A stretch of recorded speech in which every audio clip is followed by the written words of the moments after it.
নমস্কার, শুভ সন্ধ্যা। সিএনএর স্বাগতই পরিময় রয়েছে আপনাদের সঙ্গে। শুরু করছি আজকের হাল্লা বল। বিশেষ পরিস্থিতি চলছে রাজ্যে। এসআইআর কে কেন্দ্র করে একেবারে সর্বশেষ পর্যায়ে আমরা পৌঁছে গিয়েছি, কারণ তালিকা জায়গা ভিত্তিক ধরে ধরে রাজ্যের, সেটা গতকাল নির্বাচন কমিশন প্রকাশ করে দিয়েছে। এখন সেই তালিকা প্রকাশ করবার পর যে নাম বাদ যাচ্ছে তা কাছাকাছি 91 লক্ষ, প্রায় 91 লক্ষ। এটা হচ্ছে মোটামুটি সংখ্যা, যেটা অলরেডি আমরা দেখতে পাচ্ছি। এখন যেটা খুব গুরুত্বপূর্ণ পরিস্থিতি তা হচ্ছে, আপনারা দেখছেন যে প্রচারে গিয়ে তৃণমূল কংগ্রেসের তরফ থেকে লাগাতার প্রচার চালাচ্ছেন। তৃণমূল সুপ্রিমো রয়েছেন, তৃণমূলের সেকেন্ড কমান্ড রয়েছেন, এছাড়াও যারা এবারের প্রার্থীরা রয়েছেন তৃণমূলের, তারাও প্রত্যেকে বলছেন মানে একটা চক্রান্তের জায়গা, একটা আতাতের জায়গা। সাধারণ মানুষ বা ভোটার, যারা প্রকৃত ভোটার, অবৈধ বলে কিছু কেউ বলছেন না, প্রকৃত ভোটার যারা, তাদের যাতে বৈধ ভোটারদের নাম যাতে বাদ না যায়, এটা বারবার তারা বলছেন। এখন এই প্রসঙ্গক্রমে সংখ্যালঘু একটা বড় ম্যাটার এবং ফ্যাক্টর। সংখ্যালঘু ভোট, সেটা একটা বড় পরিস্থিতি। কার্যত যে লিস্ট সামনে প্রকাশ করেছেন, তাতে যে জেলাভিত্তিক মোটামুটিভাবে দেখা যাচ্ছে যে নাম বাদ যাওয়ার সংখ্যা সংখ্যালঘু অধ্যুষিত অঞ্চলে, সেটা কিন্তু ব্যাপক মাত্রায় প্রভাব ফেলেছে। বিশেষ করে মুর্শিদাবাদ, বিশেষ করে মালদা, এছাড়াও গুরুত্ব রাখছে উত্তর দিনাজপুর, এছাড়াও 2 দক্ষিণ 24 পরগনা বলুন, উত্তর 24 পরগনা বলুন, বা আরও বিভিন্ন যে অঞ্চলগুলো রয়েছে। তবে এই জায়গায় সংখ্যালঘু অধ্যুষিত জায়গাটা সব থেকে বড় জায়গা বলে আমরা দেখতে পাচ্ছি। মানে আমরা মোটামুটি আপনাদেরকে লিস্টও দেখাচ্ছি। এই মুহূর্তে আপনারা দেখতে পাচ্ছেন কোথায় কত সংখ্যক মানুষের নাম বাদ গিয়েছে। অন্যদিকে চলছে ট্রাইব্যুনাল, যার মাধ্যমে আপিল করছেন সাধারণ মানুষজন। প্রচুর মানুষের লম্বা লাইন, ভিড়, প্রত্যেকেই ক্ষোভ, বিক্ষোভ, অভিযোগ, সেগুলোকে তারা তুলে আনছেন। তো তারা একটাই কথা বলছেন যে যে নাম বাদ যাচ্ছে তার প্রকৃত কারণ, সেটাকে তো খোলাসা করতে হবে। কেউ বলছেন না। আজকে আমরা কুণাল ঘোষকে শুনছিলাম, তিনিও ঠিক এই জায়গাটাকে সামনে নিয়ে এসছেন। তিনি বলছিলেন কার্যত যে এটাকে তো বলতে হবে, কেন বলা হচ্ছে না, এটা নিয়ে তিনি প্রশ্ন তুলেছেন। এখন নাম বাদ যাওয়া নিয়ে ক্ষোভ, বিক্ষোভ, অসন্তোষ সামগ্রিকভাবে চলছে। তার মধ্যে সংখ্যালঘু যে অধ্যুষিত অঞ্চল, বড় একটা জায়গা চলে যাচ্ছে। তবে তৃণমূল সুপ্রিমো মমতা বন্দ্যোপাধ্যায়, তিনি কিন্তু ছেড়ে কথা বলছেন না। তিনি প্রয়োজনে ট্রাইব্যুনালও পর্যন্ত যাবেন। আবারও তিনি বলছেন এর আগে সুপ্রিম কোর্ট গিয়েছিলেন, এবং তিনি বলছেন একজনেরও নাম বাদ যাবেন, আমরা তুলে দেব। আমি মমতা বন্দ্যোপাধ্যায়ের বক্তব্য দিয়ে শুরু করার চেষ্টা করি, তাই আজকের বিশেষ জায়গায় কি বলতে চাইলেন তিনি, শুনুন। আপনাদের নাম কেটে দিয়েছে, একজনের নাম উঠেছে, তার পাশের বাড়ির লোকের নাম ওঠেনি। একটা পরিবারের 2 জনের নাম উঠেছে, 3 জনের নাম বাদ দিয়ে দিয়েছে, যেন চৈত্র মাসের সেল চলছে।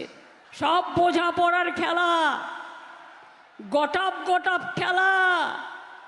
আর বিজেপির নেতারা ভোট ভাগাভাগি করছে খেলা। একটি ভোটও সিপিএমকে নয়, একটি ভোটও বিজেপিকে নয়, একটি ভোটও অন্য প্রার্থীকে নয়। এখানেই শেষ নয়, তিনি আরও বলেছেন, যেটা বলছিলাম যে বক্তব্যটা শোনাবো আপনাদেরকে, সেটা হচ্ছে এই ভোটারদের যে নামগুলো বাদ গেল বনগাঁ থেকে আজকে সভায়, তিনি দুটো বিষয় নিয়ে বলেছেন। এক হচ্ছে তিনি ট্রাইব্যুনালে যে যেতে চলেছেন, এবং একই সঙ্গে দাঁড়িয়ে এই প্রত্যেক ভোটারের পাশে তিনি রয়েছেন যাদের নাম বাদ দিয়েছে। দুটো বার্তাই শোনাবো আপনাদের।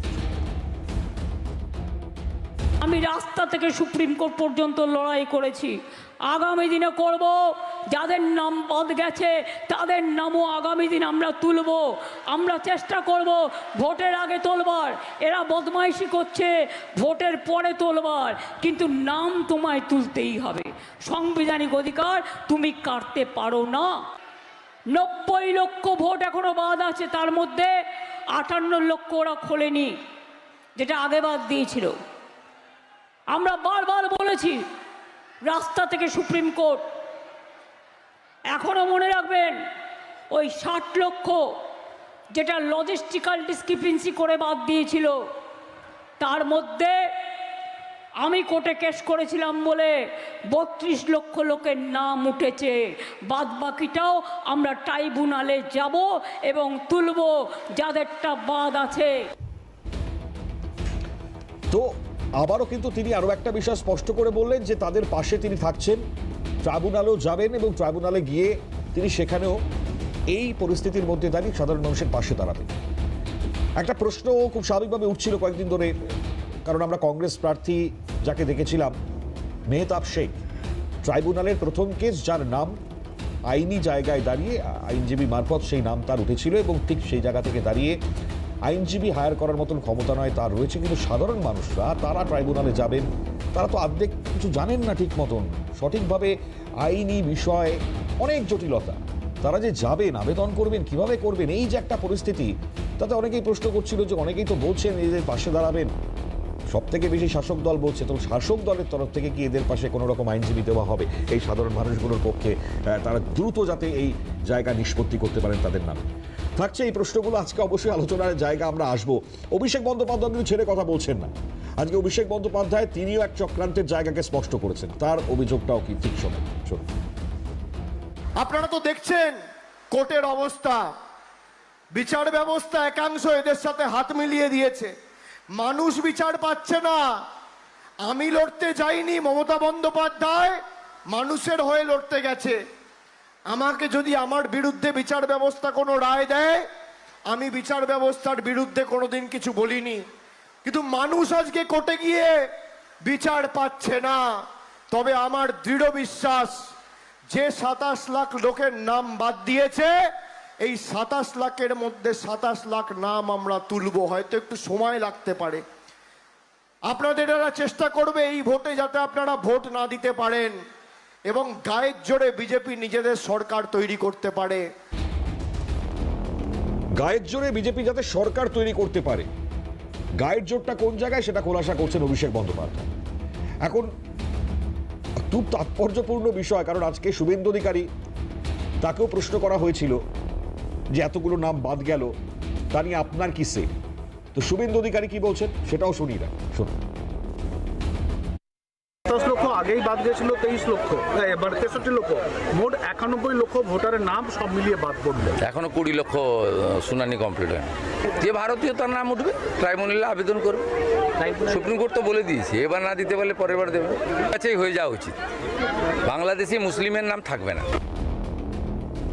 বাংলাদেশি মুসলিমের নাম থাকবে না, এটা একটা বড় জায়গা যেটাকে তিনি বলেছেন। আমি আবারও বলছি, সংখ্যালঘু অধ্যুষিত অঞ্চল যেখানে ব্যাপক প্রভাব, যে প্রশ্নটা উঠছিল মালদার ঘটনার পর থেকে দাঁড়িয়ে খুব স্বাভাবিকভাবে যে তৃণমূলের ক্ষতি না লাভ, এক্ষেত্রে দাঁড়িয়ে এই যে একটা পরিস্থিতি তৈরি হলো, হুমায়ুন মৌসুমরা তাহলে পরে কি সিঁদুরে মেঘ দেখছেন? কারণ মোটামুটি মালদার ঘটনায় তৃণমূল কি ফায়দা পাবে, সুবিধে পাবে, একটা বড় প্রশ্নের জায়গা। সংখ্যালঘু অধ্যুষিত অঞ্চল, বিশেষ করে নামবাদের এফেক্ট, এটা পড়লে পরে সংখ্যালঘুদের ভোট ব্যাংক সেটা কোন পথে চালিত হতে পারে, মানে কারা ফায়দা তুলতে পারেন পাল্টা এই নামবাদ সংখ্যালঘুদের ক্ষেত্রে? সংখ্যালঘুরা কি এক কাট্টা হবেন? যদি হয়ে যান তাহলে পরে কি এফেক্ট পড়তে পারে, কার লাভ কার ক্ষতি, অবশ্যই একটু জানবার আজকে চেষ্টা করব। তাই এই নামবাদের পরবর্তী পরিস্থিতি সম্বন্ধে আপনাদেরকে ওয়াকিবহাল করালাম। যারা উপস্থিত রয়েছেন এই মুহূর্তে এক এক করে পরিচয় করে দিয়ে, আমাদের সঙ্গে রয়েছেন তৃণমূল মুখপাত্র বাণীব্রত চক্রবর্তী, বাণীব্রত বাবুকে স্বাগত। আমাদের সঙ্গে রয়েছেন কংগ্রেস মুখপাত্র সুজিত কুমার পাটোয়ারি, সুজিত কুমার বাবুকেও স্বাগত জানাই। আমি বাণীব্রত বাবুকে দিয়ে শুরু করি, কারণ এই জায়গাটাতে খুব বড় একটা প্রশ্নের জায়গা।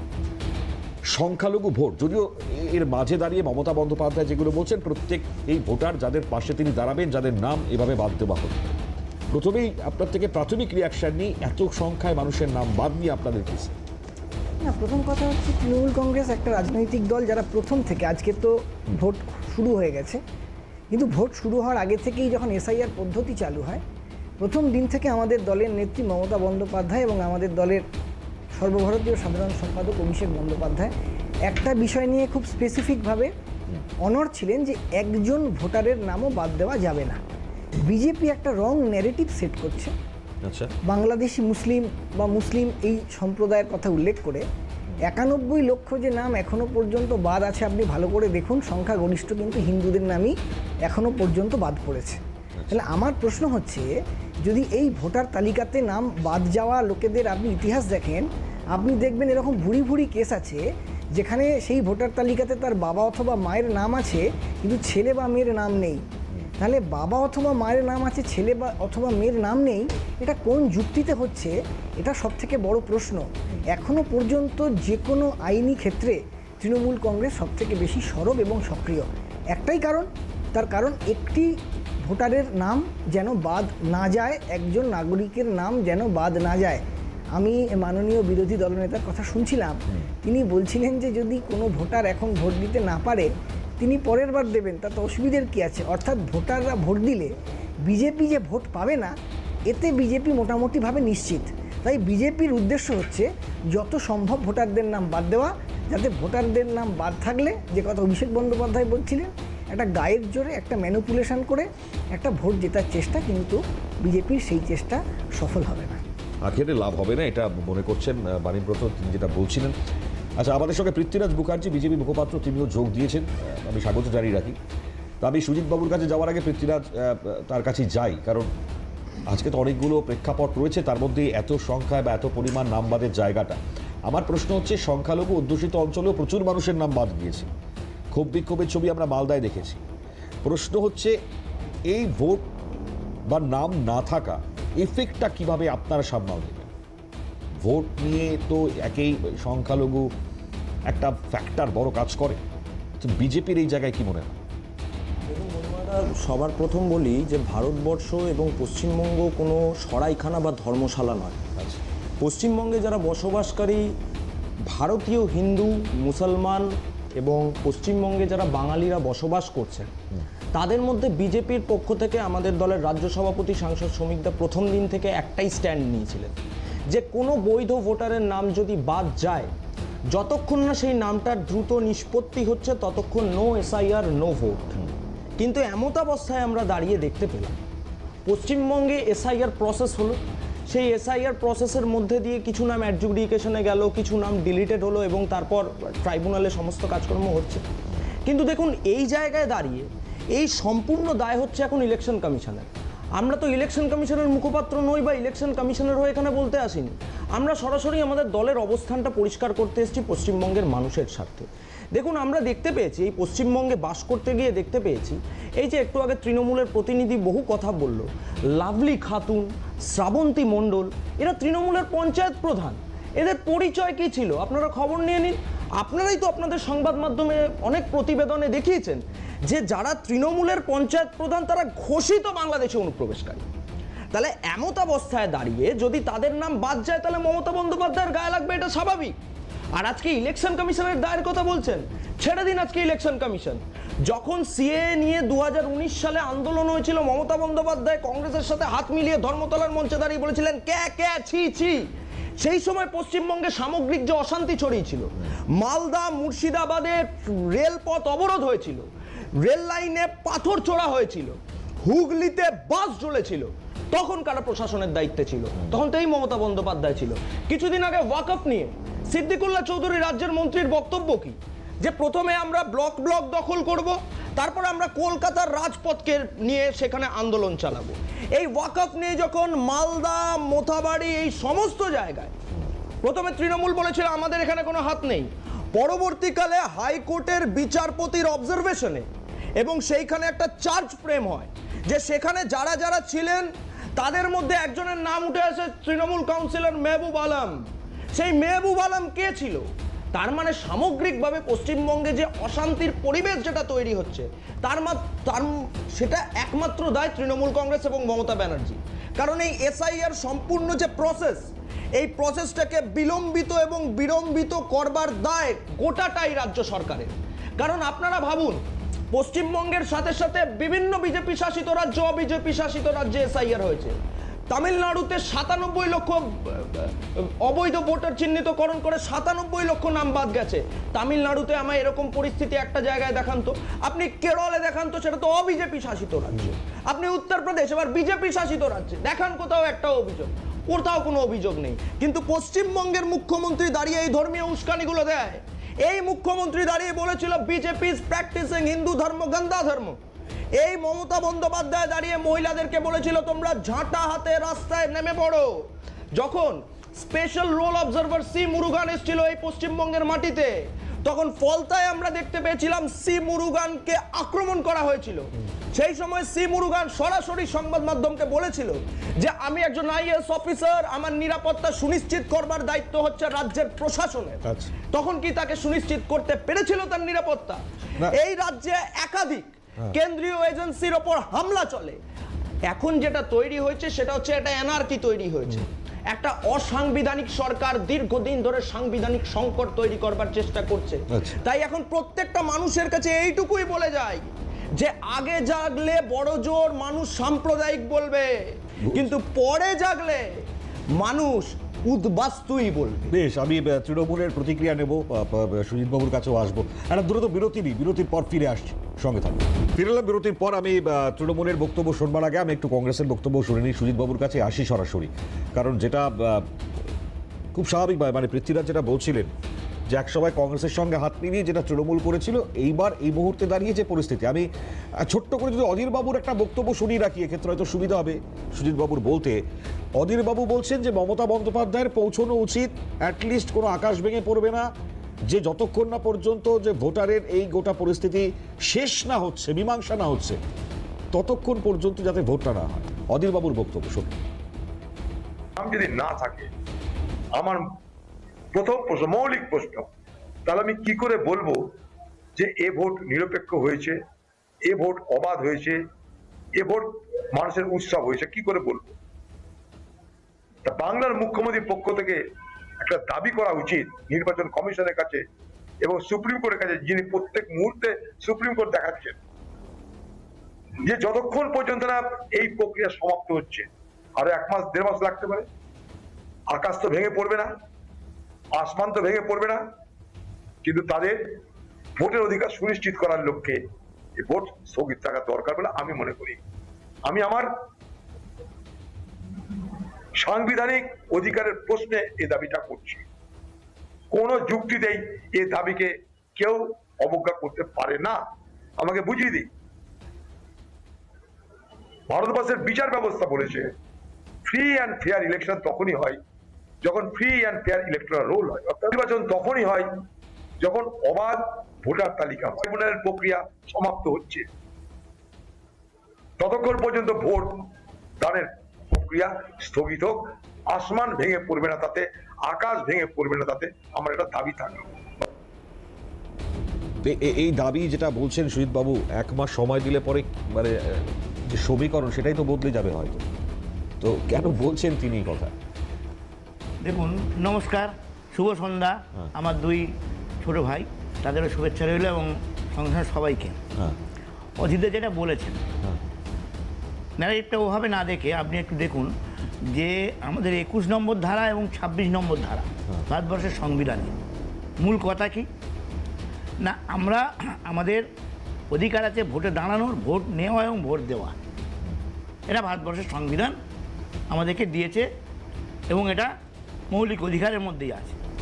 তা যদি হয়ে থাকে, আমার যদি অধিকার হয়ে থাকে, তাহলে আমি এই মহোৎসব হবে, ভোট একটা মহোৎসব, গণতন্ত্রের মহোৎসব বলে মনে করি, মহা উৎসব। এই মহোৎসবে আপনি বলুন তো, আপনার বাড়িতে 5 জন ভোটার, 3 জন ভোট দেবে, 2 জন দেবে না, আপনার ভালো লাগবে তো? আমার বাড়িতে 6 জন ভোটার, 4 জন ভোট দেবে, 2 জন ভোট দেবে না, তাহলে এটা কি মহোৎসব বলা যাবে? এটা কি গণতন্ত্রের সঠিক রূপায়ণ বলা যাবে?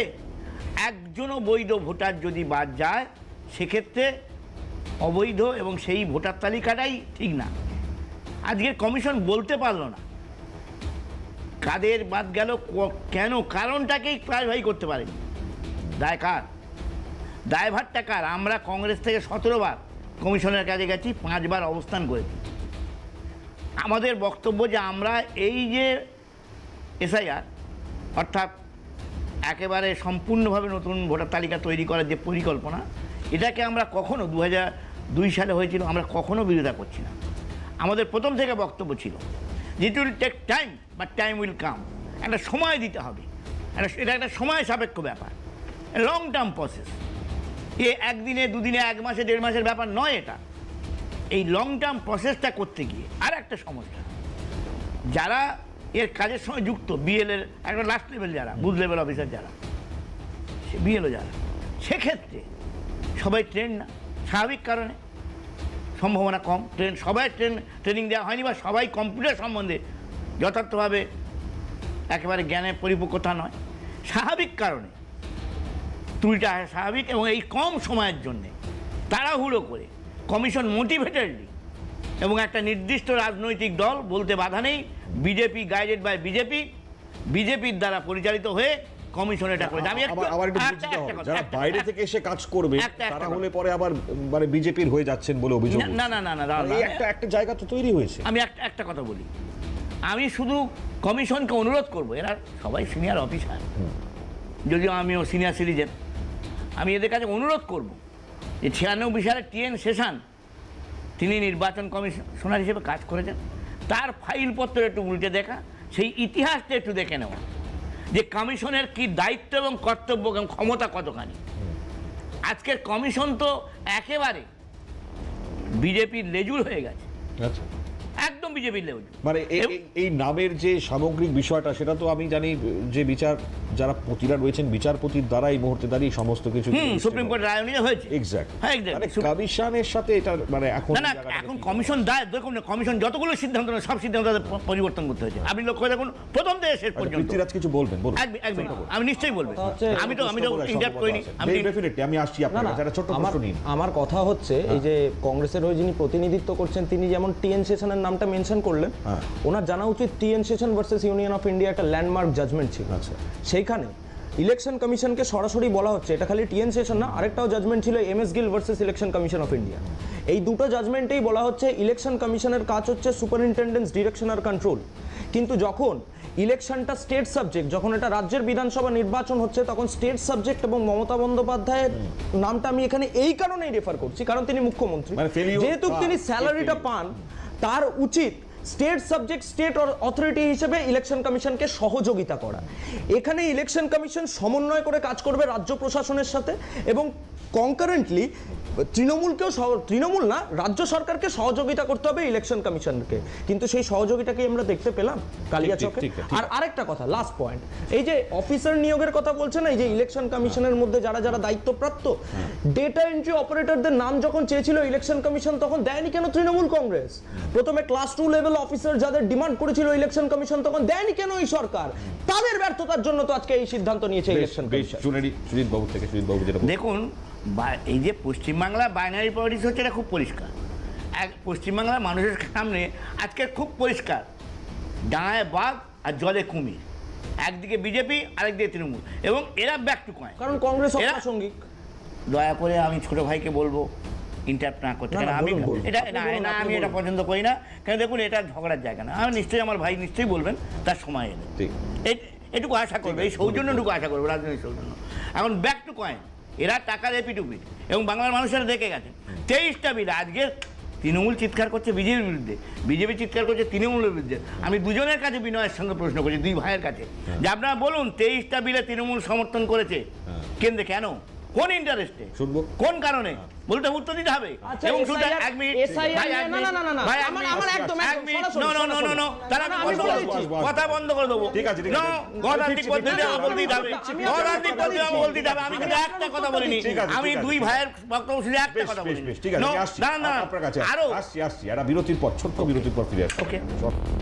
ফিরে এলাম বিরতির পর। সুজিত বাবু বলছিলেন তারাও আশাবাদী রয়েছেন, তাদের বক্তব্য সেটা আমি তুলে ধরবো অবশ্যই। মানে এই মুহূর্তে দাঁড়িয়ে বাণীব্রতর কাছেই আসবো, কারণ এই কারণেই আসতে হবে, একটা আতাতের জায়গা তো ডেফিনেটলি একটা তৃণমূল প্রশ্ন তুলছেই। আজকে কুণাল বাবু সেই প্রশ্নটা আবার, যেহেতু সিইও নন্দীগ্রামে গিয়েছিলেন, তো সেই আতাতটাকে আবার বুঝিয়ে দিয়েছেন ভালো করে, কেন আতাত। আবার জ্ঞানেশ কুমারের প্রসঙ্গেও আজকে একেবারে চোখা শব্দ চয়ন করে তিনি আবার তার উত্তর দিচ্ছেন। আমি বক্তব্যটা শোনাই, তারপর আসছি। শুনুন কুণাল বাবুর বক্তব্য। কমিশন পুরোদস্তুর বিজেপির দলদাসের মতো কাজ করছে। বিজেপি হারবে, বিজেপির সংগঠন নেই, সেই জায়গায় দাঁড়িয়ে যেন নিজেই দায়িত্ব কাঁধে তুলে নিয়েছেন নির্বাচন কমিশনের লোকজন। নন্দীগ্রামে যেটা মাননীয় চন্দ্রিমা ভট্টাচার্য বললেন, কালীচরণপুর গিয়েছেন, প্রথম কথা ওনাকে নন্দীগ্রামই যেতে হবে, মুখ্য নির্বাচনী অফিসার, তারপর কালীচরণপুর, সেখানে তপন কুমার মহাপাত্র বিজেপির নেতা সঙ্গে সঙ্গে ঘুরছেন, তার সঙ্গে ঘুরছেন যিনি নাকি নিরপেক্ষ নির্বাচন কমিশনের লোক, মুখ্য নির্বাচনী অফিসার, তিনি প্রথমেই বেড়াতে গেলেন নন্দীগ্রাম, আর সেখানে ঘুরছেন কে না বিজেপির কালীচরণপুরের অঞ্চল কোঅর্ডিনেটর। চুপি চুপি খারিজ করেছে, রাতের অন্ধকারে খারিজ করেছে, প্রকাশ্যে এতগুলি দল তৃণমূল সহ তারা জ্ঞানেশ কুমারের এই সম্পূর্ণ বিজেপি ঘেঁষা, বিজেপির মুখোশ, মানে উনি নিরপেক্ষতার মুখোশ পরে বিজেপির এজেন্ডায় চলছেন, একটা মুখোশধারী বিজেপি তাকে তার পক্ষপাতদুষ্ট মানুষের জীবন নিয়ে অস্তিত্ব নিয়ে ছিনিমিনি খেলছেন, তাকে ইমপিচ করার যে প্রস্তাব দেওয়া হয়েছিল, এতগুলি এমপির নোটিশ কোনো রকম আলোচনা ছাড়া রাতের অন্ধকারে সেটা খারিজ করেছে বিজেপি স্পিকার। এতে আরো প্রমাণিত হয় যে Gyanesh Kumar sponsored by, patronised by. মানে এটা কি সত্যি প্রমাণিত হয় বাড়িব্রত? না, এর থেকে বেশি প্রমাণ আর কি হতে পারে? কারণ একটা নির্বাচন কমিশনার যিনি সর্বভারতীয় ক্ষেত্রে দায়িত্বে আছেন, তিনি প্রথম সফর শুরু করছেন নন্দীগ্রাম দিয়ে। সেটা উনি শুরু করতেই পারেন, ওনার অধিকার। কিন্তু ওনার সফর সঙ্গী বিজেপির অঞ্চল নেতা, অঞ্চলের কনভেনার।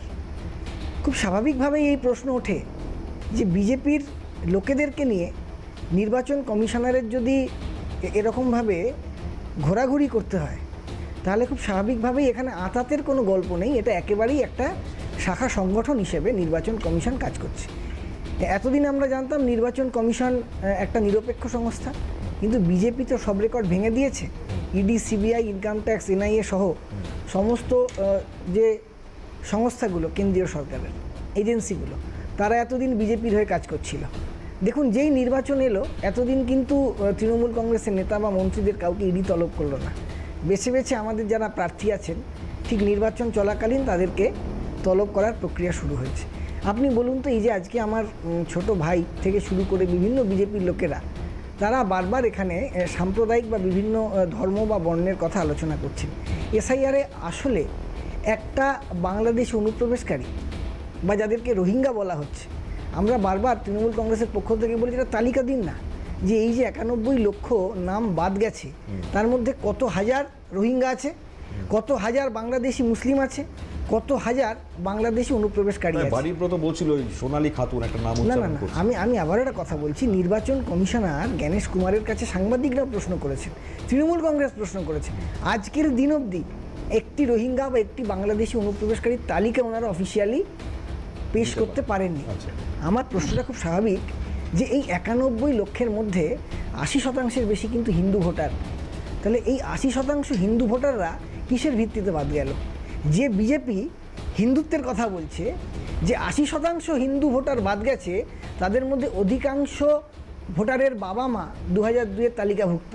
তাহলে এই প্রশ্নের জবাবটা কে দেবে? না, দেখুন, বিষয়টা হচ্ছে তৃণমূল কংগ্রেসের হাতে এখন ফ্রিতে বহু আইনজীবী আছে, যারা পশ্চিমবঙ্গ থেকে ছুটতে দিল্লি চলে যায়, গিয়ে সুপ্রিম কোর্টে দাঁড়িয়ে একদম সরাসরি বিচারকের সাথে তর্ক বিতর্কে জড়িয়ে পড়ে। বিচারকরা আবার সেই ফ্রি বিচার, মানে ফ্রি ওই অ্যাডভোকেটকে বলে আপনি একটু চুপ করুন, আপনার যিনি অ্যাডভোকেট আছে তাকে বলতে দিন। তো এরকম এত আইনজীবী আছে তৃণমূলের কাছে, ফ্রি আইনজীবী, যারা দৌড়ে চলে যায়, তারা এই প্রশ্নগুলো কেন করছে না সুপ্রিম কোর্টের বুকে গিয়ে? আর একটু এই যে কিছুক্ষণ আগেই তর্কের মাঝখানে আমি শুনলাম তৃণমূলের প্রতিনিধি বলছে কত হাজার রোহিঙ্গা আছে। আরে বাবা, আমাদের দেওয়া তথ্য তো নয়। মুখ্যমন্ত্রী মমতা বন্দ্যোপাধ্যায় একসময়, আজকের মুখ্যমন্ত্রীকে একসময় দেখেছিলাম যখন ডেপুটি স্পিকারের চেয়ারে চরণজিৎ সিং আটওয়াল, তখন একগুচ্ছ কাগজ নিয়ে গিয়ে ছুঁড়ে মেরেছিলেন, বলছিল পশ্চিমবঙ্গে রোহিঙ্গা অনুপ্রবেশকারীদের মরুদ্যান হয়ে যাচ্ছে। পশ্চিমবঙ্গে ওনার মুখে অন রেকর্ডেড স্টেটমেন্ট, 1.5 কোটি অনুপ্রবেশ। 11 সালে সরকার গঠন করবার পরেই 1.5 কোটি অনুপ্রবেশকারী কোথায় গেল? তারা কি রাতের অন্ধকারে মুখ্যমন্ত্রীর দলের সেই সম্পদে রূপান্তরিত হলো? এ কি সেই নতুন রূপায়ণ তৃণমূল কংগ্রেসের এগিয়ে বাংলা মডেলের মধ্যে ঢুকে গেল? সেই কারণে কি আজকে অনুপ্রবেশকারীদের তৃণমূল চিহ্নিত করতে পারলো না বলেই লাভলি খাতুনদের পঞ্চায়েত প্রধান করে দিল? ভাবুন, আপনি যেখান থেকে দাঁড়িয়ে আজকে আমাদের এই ডিবেটটা যেখানে কন্ডাক্ট করছেন, আপনি এইখান থেকে কিছু দূরে বিরাটি 2025 সালের মে মাস, বিরাটি থেকে গ্রেপ্তার হচ্ছে কেন্দ্রীয় এজেন্সির জালে আজাদ হোসেন, যাকে জালে তোলবার পর কেন্দ্রীয় এজেন্সি তদন্ত শুরু করলো। তদন্তের পর দেখা গেল প্রথমে বাংলাদেশি হিসেবে সাসপেন্সে ছিল যে সে হয়তো বাংলাদেশি, পরবর্তীকালে তাকে দেখা গেল তিনি আদতে একজন পাকিস্তানি। তাহলে আপনার এই উত্তর দমদম বিধানসভার বুকে আজাদ হোসেন চন্দ্রিমা ভট্টাচার্যকে ভোট দিয়ে সেই চন্দ্রিমা ভট্টাচার্যকে বিধানসভায় পাঠাচ্ছে। চন্দ্রিমা ভট্টাচার্য উত্তর দমদম বাসীর স্বার্থে অর্থমন্ত্রিত্বের দায়িত্ব পালন করছে, কিন্তু জিতছেন কার ভোটে? একটা অনুপ্রবেশকারীর ভোটে। এসআইআর কন্ডাক্ট হলো পশ্চিমবঙ্গে। মমতা বন্দ্যোপাধ্যায় নন্দীগ্রামের শুভেন্দু অধিকারীর কাছে হেরে গিয়ে কম্পার্টমেন্টাল মুখ্যমন্ত্রী ভবানীপুর আসনে এলেন। ভবানীপুর আসনে এসে তিনি ইলেকশনে প্রতিদ্বন্দ্বিতা করলেন, ভবানীপুর থেকে জিতলেন। 5 সেকেন্ড, ভবানীপুর থেকে জিতলেন। এসআইআর এ 47,000 নাম বাদ গেল, তার সাথে ভবানীপুরে আফগানিস্তানি ভোটার পাওয়া গেল। মানে ভবানীপুর বাসীরও আর মুখ্যমন্ত্রী নয়, আফগানিস্তানের ভোটারের মুখ্যমন্ত্রী মমতা বন্দ্যোপাধ্যায়। কার্যত পরিষ্কার। প্রার্থীর ওপর হামলার অভিযোগ এসছে এই মুহূর্তে দাঁড়িয়ে। আমি বিজেপি প্রার্থী মালতী রাভা রায়, এই মুহূর্তে তার ওপর হামলা হয়েছে, তার অভিযোগ সামনে আসছে। বিজেপি প্রার্থী মালতী রাভা রায়, তার ওপর হামলার অভিযোগ এই মুহূর্তে বড় অভিযোগ সামনে আসছে। তুফানগঞ্জের বিজেপি প্রার্থী, হঠাৎ করে হামলা, কি কারণে হামলা, কারা করলো হামলা, সেটাই মুহূর্তে জানবো। দীপজয় বর্মন আমাদের সঙ্গে টেলিফোন লাইনে রয়েছে। দীপজয়, কি ঘটেছে জানাও। একেবারে বলিময়, দেখো যে আজ কিন্তু তুফানগঞ্জ বিধানসভা কেন্দ্রের বিজেপি প্রার্থী মালতী রাভা রায় কিন্তু তার বিধানসভা কেন্দ্রের অন্তর্গত যে তুফানগঞ্জ 1 ব্লক রয়েছে, যে তুফানগঞ্জ 1 ব্লকের বলরামপুর চৌপতি এলাকায় যখন সন্ধ্যায় নির্বাচনী প্রচার করতে আসেন, সেই সময় কিন্তু তৃণমূলের যে দলীয় কার্যালয় রয়েছে, সেই দলীয় কার্যালয় থেকে কর্মী সমর্থকরা বেরিয়ে এসে তাদের উপর বেধড়ক মারধর করা হয় বলে, এবং তাদের মালতী রাভার উপর প্রাণ তাকে মারার উদ্দেশ্যে কিন্তু যাওয়া হয়, এমনটাই কিন্তু অভিযোগ করছেন বিধায়ক তথা এই বিধানসভা কেন্দ্রের বিজেপি প্রার্থী মালতী রাভা রায়। খবর পেয়ে কিন্তু ঘটনায় ছুটে আসে তুফানগঞ্জ থানার বিশাল পুলিশ বাহিনী। ইতিমধ্যে কিন্তু ঘটনায় উত্তপ্ত পরিস্থিতি তৈরি হয়েছে সে বলরামপুর চৌপতি এলাকা। দেখো, এই ঘটনায় কিন্তু জানা যাচ্ছে যে এক বিজেপি কর্মী আহত হয়েছেন। বর্তমানে তিনি তুফানগঞ্জ মহকুমা হাসপাতালে তাকে নিয়ে যাওয়া হয়েছে। এই মুহূর্তে বিজেপি কর্মী সমর্থকরা। দীপজয়, আবার প্রশ্ন হচ্ছে কারা হামলা করলো, আর এত সেই জায়গায় বাহিনীও রয়েছে, ডেফিনেটলি প্রশাসনের নজরদারিও থাকে, তার মধ্যেই হামলা কি করে চললো? একেবারে দেখো, যে সময়টা বিধায়ক অর্থাৎ মালতী রাভা রায় যে সময়টা নির্বাচনী প্রচারে বলরামপুর চৌপতি এলাকায় এসেছিলেন, সেই সময় কিন্তু এই এলাকায় কোনো পুলিশ ছিল না। পুলিশ না থাকায় কিন্তু এই ধরনের ঘটনা ঘটেছে। এবং কি মালতী রাভা রায় এটাও অভিযোগ করেন যে বারংবার পুলিশকে ফোন করা হয়েছিল, তার সত্ত্বেও পুলিশ সেই ঘটনাস্থলে আসেনি, তার যে এই ঘটনা ঘটছে। ঠিক আছে, ধন্যবাদ দীপজয়। দীপজয় বর্মন আমাদের প্রতিনিধি টেলিফোন লাইনে ছিলেন। দেখুন, বলতে বলতে এই মুহূর্তে আরো একটা হামলার বা এই ধরনের একটা ঘটনা, তার অভিযোগ সামনে আসছে। আমরা চেষ্টা করছি মালতীদির ফোন নেওয়ার, যাতে কি ঘটেছে আরো স্পষ্ট তো আমরা বুঝতে পারি। কিন্তু আমরা যে ধরনের পরিস্থিতি দেখছি, একটা গণতন্ত্রের জায়গা থেকে একটা প্রশ্ন বারবার ওঠে, খুব স্বাভাবিক। মানে যে জায়গায় সুষ্ঠু অবাধ নির্বাচনের লক্ষ্যে কমিশন প্রথম থেকে সচেষ্ট, তারা বাহিনী নিয়ে এসছেন। একেবারে সর্বপ্রথম আমরা দেখতে পাচ্ছি এত তাড়াতাড়ি বাহিনীর আমাদের রাজ্যে ঢুকে গিয়েছে, তারপরেও কেন এই পরিস্থিতি? এটা শোনাই।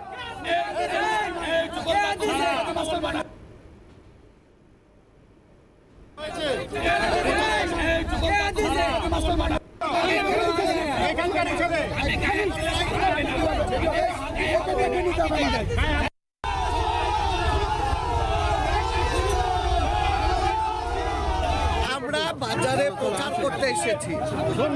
দেখুন, টিএমসির গুন্ডারা এসে আমাদের প্রচার করতে দেবে না। আমাদের একজন কর্মীকে মেরেছে, লাঠি নিয়ে এসেছে, বিজেপি কর্মীদের মারবে। এই দুষ্কর ছোট্ট রবি দাসের নেতৃত্বে আজকে যে বলরামপুরে ঘটনা ঘটেছে, এর তীব্র ধিক্কার জানাচ্ছি, বলরামপুর চৌপতি। হ্যালো, প্রচারে এসেছিলেন, কি হয়েছে? বাণীব্রতর কাছে আসবো। এই হচ্ছে অবস্থা, মানে এই তো হামলা চললো এবং সেটাও টিএমসির গুন্ডারা করেছে, এটা একেবারে স্পষ্ট অভিযোগ করছেন প্রার্থী। না, প্রার্থী বিজেপির প্রার্থী তো বলবে না যে বিজেপি হামলা করেছে। মানে অন্য রাজনৈতিক দল না, কিন্তু তৃণমূলই বলছে।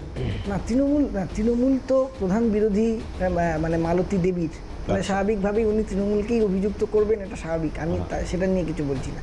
কিন্তু আমি যেটা বলতে চাইছি যে আজকে প্রথম দিন থেকে আমাদের খুব সুনির্দিষ্ট বক্তব্য ছিল, এই যে এখন যে পুলিশের যে বক্তব্য পুলিশের বিরুদ্ধে বলছেন, সেটা তো আসলে নির্বাচন কমিশনের বিরুদ্ধে বলা উচিত। কারণ আমরা তো প্রথম দিন থেকেই বলেছিলাম যে স্বরাষ্ট্র সচিব, মুখ্য সচিব, ডিজি, সব এসপি যদি সরিয়ে দেওয়া হয়, তাহলে নতুন যারা দায়িত্বে আসবে তাদের সেই অঞ্চল বা এলাকা বুঝতে সময় লেগে যাবে। আপনি জানবেন যে সুপ্রিম কোর্টের প্রধান বিচারপতি বলছেন মুখ্য সচিবকে ফোনে পাওয়া যাচ্ছে না। এই মুখ্য সচিব কিন্তু এখন নির্বাচন কমিশনের যারা কমিশনার, তাদের দ্বারা নিযুক্ত এখন আমাদের দায়িত্বপ্রাপ্ত আছেন। তাহলে আমার বক্তব্যটা খুব সুনির্দিষ্ট। এই যে একটু আগে ভাই বললেন না যে আজকে এই এসআইআর এর ফলে যেসব লোকেদের নাম বাদ যাচ্ছে, সেই সব লোকেদের বাদ যাওয়া লোকেদের ভোটেই কিন্তু নরেন্দ্র মোদী সারা দেশ জুড়ে প্রধানমন্ত্রী। তাহলে নীতি নৈতিকতার দিক থেকে সবার আগে মোদিজিকে পদত্যাগ করা উচিত এবং লোকসভার নির্বাচন খারিজ বলে ঘোষণা করা উচিত। গুজরাটেও তো নাম বাদ গিয়েছে, না না, নিশ্চিতভাবে উত্তরপ্রদেশে আবারও একটা কথা বলছি, উত্তরপ্রদেশে আবারও নির্দিষ্টভাবে একটা কথা বলছি, নাম বিহারে নাম বাদ গেছে, নাম জাতীয় গণতান্ত্রিক জোটের সরকার প্রতিষ্ঠা হয়েছে। না না না, বিহারের সরকার, বিহারের পরিস্থিতি আর বাংলার পরিস্থিতি এক। আরে ভাই, বিহারে তো জাতীয় গণতান্ত্রিক জোটের সরকার এসেছে, ইন্ডিয়া অ্যালায়েন্স। আরে ভাই, তোমরা তো নাম বাদ, আরে সেখানে তো সরকারটা বিজেপিরই ছিল ভাই, বিজেপিতে সেখানে এনডিএ জোটের সরকার ছিল, তো এইবারে তো বিজেপির আসার কথা ছিল না, এইবারে তো বিহারে অন্য সরকার হওয়ার কথা ছিল। তার মানে কি, তার মানে এসআইআর এর এফেক্ট একদম পরিষ্কার, এসআইআর পরিষ্কার করে দেয় যে বিহারে বিজেপি ছাড়া আর কেউ কোনো দল থাকতে পারে না। ভোটারদের পরিস্থিতি, আমরা তো বলছি ভোটারদের যে বিহারে জঙ্গলরাজের বিজেপি পতন কেন হয়েছে, এই বক্তব্য রাখছে না, 26 সালের যে বিজেপির এই বক্তব্য কেন রাখছে না যে প্রত্যেকটা ভোটারকে ভোট দেওয়ার অধিকার সুনিশ্চিত করতে হবে, ভোটাধিকার আগে তো এই অধিকারটা সুনিশ্চিত করতে হবে। তাহলে বিজেপি কেড়ে নিয়েছে, বিজেপি কেড়ে নিয়েছে, জমা দিতে দেওয়া হয়নি, ভোট দেওয়ার অধিকার এই পশ্চিমবঙ্গে বিডিও অফিস চলেছে, বিজেপি ছাড়া বিডিওদের উপর আক্রমণ হয়েছে, কারা সচেষ্ট হয়েছিল, তাহলে বিজেপি বলুন। আবার প্রশ্ন হচ্ছে তৃণমূল, বেশ বাণীব্রত পৃথ্বীরাজ আসছি, আমি আর দুজনের কাছেই আসছি। আমার প্রশ্ন হচ্ছে অধীর বাবু যেটা বলছিলেন, তাহলে কি এখন স্টে করে যাওয়া উচিত? তৃণমূল কি করবে? মমতা বন্দ্যোপাধ্যায় কি বলবেন যে যতক্ষণ না পর্যন্ত এইগুলো সুষ্ঠু সমাধান হচ্ছে ততক্ষণ ভোট আপাতত এইখানে সমাপ্ত করা হোক, মানে না যাওয়া হোক, কন্ডাক্ট করা হোক, এটা কি বলবে? আমি আসবো এই প্রশ্ন নিয়ে একটা বিরতির পর, সঙ্গে থাকি। তৃণমূলের বিরতির পর আলোচনা তো চলছে এবং এই আলোচনার মধ্যে কংগ্রেস বা শহীদ বাবুর কাছে অবশ্যই জানবার চেষ্টা করবো, অনেক ধরে হাত তুলছেন। বলুন শহীদ বাবু, আপনি আপনার বক্তব্য বলেন। না, বক্তব্যটা আমি যেটা বলেছি প্রথম থেকে এখনো পর্যন্ত বলে যাচ্ছি, তৃণমূল এবং বিজেপি পশ্চিমবাংলা বাইনারি পলিটিক্স করছে এবং সেটা পরিষ্কার। আমি প্রথমেই বলি 23টা বিলের সমর্থন জানছে তৃণমূল। বলতে পারেন দেবের মতো এমপি, ওই শতাব্দীর মতো এমপি, এরা যখন আমি বলছি পৃথ্বীরাজ প্রশ্ন করছিলেন ঘুষপেটিও নেই তাহলে পরে আমাদের এখানে, মানে সেই সময় বিরোধী নেত্রী মমতা বন্দ্যোপাধ্যায় যদি কাগজ, না তার উত্তর তো আমি দিতে পারবো। আমরা বলেছি আপনি তো দেখছেন এতদিন ধরে আপনি রাজনীতির সঙ্গে যুক্ত। না না না, ইউপিএ 2 আপনি উত্তর দিতে পারবেন না মানে? হ্যাঁ, কি উত্তর দেব? না না, অদ্ভুত কথা বলছেন। না না না, আমি বলি ঘুষপেটিয়া, সেটা তো কমিশন বলবে, আমরাও তো বলছি যে কোথায় প্রমাণ করো তুমি। তাহলে আপনি যখন আপনার দায়টা কমিশনের ঘাড়ে নিচ্ছেন, তাহলে বিজেপির দিকে দায় ঠেলছেন কেন এখন? কমিশনের আমরা কাকে বলবো? হ্যাঁ, তাহলে বিজেপির অঙ্গুলি এলো না কে বলে? কমিশন ইন্ডিপেন্ডেন্ট অর্গানাইজেশন বুঝতে হবে। সুপ্রিম কোর্ট থেকে সেন্ট্রাল এজেন্সিকে কেজেট প্যারেড তকমা নিতে হয়নি, কেজেট প্যারেড তকমা নিতে হয়নি। শুনে নাও, কথাগুলো বলবেন না, মানুষও হাসে। 52 সালে যে নিয়োগ করা হলো ভারতবর্ষ রাজনৈতিক নির্বাচনী ফলাফল হয়েছে গোটা ভারতবর্ষে কংগ্রেস অপ্রাসঙ্গিক, কেউ কংগ্রেসকে প্রাসঙ্গিক করতে চায় না। আরে বিহারে যারা নোটার সাথে লড়াই করে, দিল্লিতে যারা নোটার সাথে লড়াই করে, তাদের মানুষ। আমি বলছি সুজিত বাবু, ট্রাইব্যুনালের মাধ্যমে সেই আপনাদেরই প্রার্থীর নাম সর্বপ্রথম উঠলো। হ্যাঁ, উঠলো তো। এইটা তার মানে প্রমাণ হলো যে আমাদের প্রার্থী তৃণমূল নয়, প্রমাণ করে দিচ্ছি আমরা। এটাই তো প্রমাণিত সত্য যে আমাদের প্রার্থী। আমরা কমিশন তো ভালো কাজ করছে, কমিশন ভালো, আরে ভালো মন্দ না, আপনি বলুন না ভালো কাজ করলে তাহলে আজকে যারা ভোট দিতে পারবে না, কালকে যারা শেষ হয়ে গেছে যাদের 6 তারিখে, যে এই যে যারা ভোট দিতে পারবে না, শুভেন্দু যে বলে দিলেন বিরোধী নেতা ওই দায়িত্ব নিয়ে, এইটা বলা যায় একটা গণতান্ত্রিক দেশে যে এবারে না হয় পরের বার দেবে? আরে বসে আপনি, আমি 24শে ভোটে আমি ভোট দিয়েছি, আজকে 26শে ভোট দিতে পারছি না, আপনি বলতে পারেন যে পরের ভোটে ভোট দেবেন? মানে এটা কি দাঁড়ায়? গণতন্ত্র দ্বারা সবার অংশগ্রহণ হলো, 21 এবং 26 ক্লারিফাই হচ্ছে, সংবিধান 21 এবং 26 সংবিধান ক্লারিফাই হচ্ছে না, এটা ভাবতে হবে।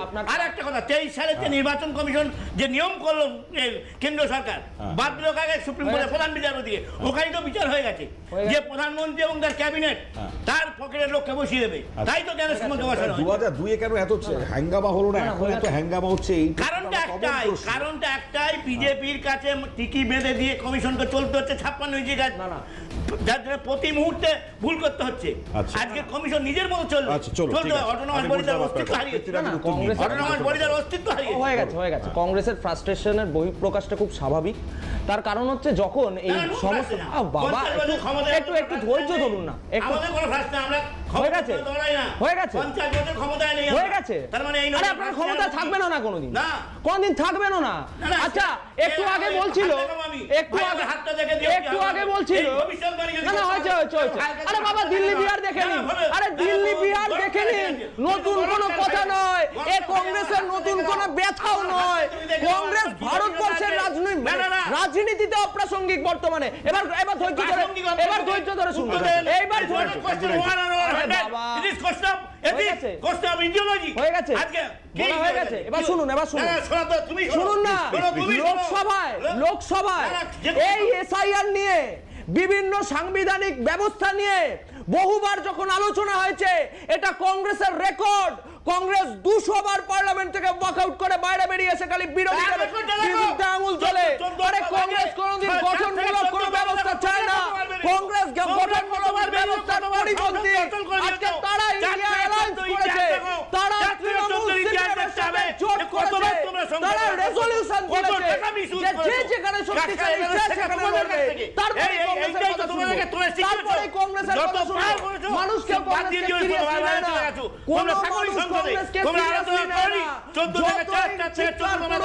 যতই গলা শিরা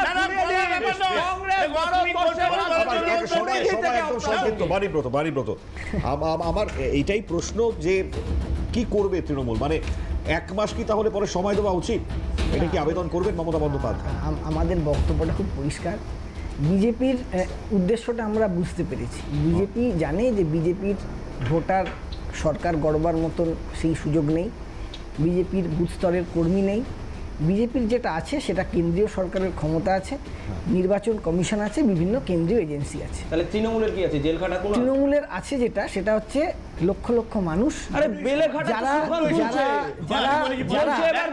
ভাই একটা কথা বলি তোমাদের দলের অনেক প্রার্থীর নাম তৃণমূল কংগ্রেস থেকে লেখানো যাদের সম্পর্কে তোমাদের লোকেরাই ধর আমি একটা উদাহরণ দিচ্ছি ব্যারাকপুরের বিজেপি প্রার্থী বর্তমান কৌস্তব বাগচি কংগ্রেসের একটা সময় তিনি ছিলেন তিনি শুভেন্দুবাবু সম্পর্কে কি বক্তব্য রেখেছেন এখন সোশ্যাল মিডিয়ায় ঘুরছে সুতরাং এইসব আলোচনা করো না তৃণমূল কংগ্রেস থেকে যারা বিজেপিতে গেল আজকে সিদ্ধার্থ সিং বলেছিল ভাগ মুকুল ভাগ প্রতিকূল ভাগ উত্তরীয় পড়িয়ে বিজেপি তারপরে তো আপনারাই মুকুল রায়কে দলে নিয়েছিলেন সব্যসাচী দত্তকে আপনারাই দলে নিয়েছিলেন আরে আপনার নেতা গান বানিয়েছিল মুকুল সব্যসাচী এই গানটা মনে আছে ওই গানটা মনে আছে আরে বলেছিল পাপোশ বানিয়ে কালীঘাটের চৌকাঠে শুয়ে থাকবো তারপরেও তাদের দলে নিতে হয়েছে এটা তৃণমূলের লজ্জা